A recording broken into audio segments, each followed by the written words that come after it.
Policy ایک تو policy کا بننا، پھر اس کی کنسسٹنس جو ہے وہ انتہائی اہمیت کی حامل ہے. اور پاکستان میں بہت بڑا مسئلہ بزنسز کے حوالے سے بھی بات کریں وہ یہ ہوتا ہے کہ حکومتیں آتی ہیں جاتی ہیں، پالیسیز چینج ہو جاتی ہیں، اور پھر وہ مختلف اسٹیک ہولڈرز اور پھر وہ کارٹلز بنتے ہیں. یہ سب اثر انداز اس کے اوپر ہوتا ہے.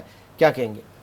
دیکھیں بالکل صحیح. یہ پالیسی کی کوالٹی اتنی اہمیت نہیں رکھتی جتنی پالیسی کی کنسسٹنسی رکھتی ہے. کیونکہ دیکھیں جو بھی انویسٹر ہوئے گا، چاہے وہ فورن ہے یا لوکل ہے، اور میں ایک فورن انویسٹر کو ریپریزنٹ کرتا ہوں. پاکستان کے سب سے بڑے فورن انویسٹرز ہیں ہم لوگ، جس میں پچھلے 25-30 سالوں میں ہم نے $10 بلین سے زیادہ کی ہم نے انویسٹمنٹ کیا پاکستان میں. تو ظاہری بات ہے ہم دیکھنا چاہتے ہیں کہ کنسسٹنسی کیا ہے. لیکن یہ صرف فورن انویسٹرز کے لیے نہیں ہے، ضروری ہے اگر آپ لوکل انویسٹر بھی کوئی ہے، کوئی بزنس لگانا چاہتا ہے، وہ دیکھنا چاہتا ہے کہ جی لاز کیا ہیں، ریگولیشنز کیا ہیں. سو پالیسی کی کوالٹی سے زیادہ پالیسی کی کنسسٹنسی کی زیادہ اہمیت ہوتی ہے، کیونکہ آپ پریڈکٹ کر سکتے ہیں.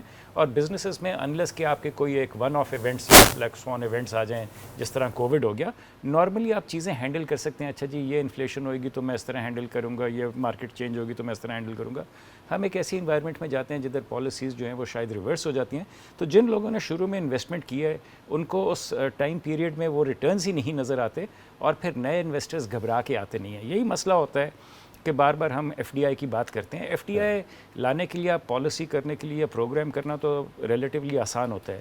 لیکن کوئی بھی بندہ اگر باہر سے انویسٹ کرنا آ رہا ہے، وہ کس سے بات کرے گا؟ وہ سب سے پہلے ان لوگوں سے بات کرے گا جنہوں نے آلریڈی انویسٹ کیا ہوا ہے. ٹھیک ہے، بالکل بالکل. So consistency is paramount in all of the policies. تو اب کچھ چینجز آ رہی ہیں ایف ڈی آئی کے حوالے سے، کیونکہ ہم تو بجائے اس کے کہ ہم اگر دیکھیں نا، ہم اپنے ریزروز کے حوالے سے جب بات کرتے ہیں تو وہ پرائرٹی ہماری کیا ہوتی ہے جناب؟ ایکسپورٹس، اور پھر اس کے بعد ہماری ریمیٹنسز. ایف ڈی آئی کو تو ہم بات بھی نہیں کرتے.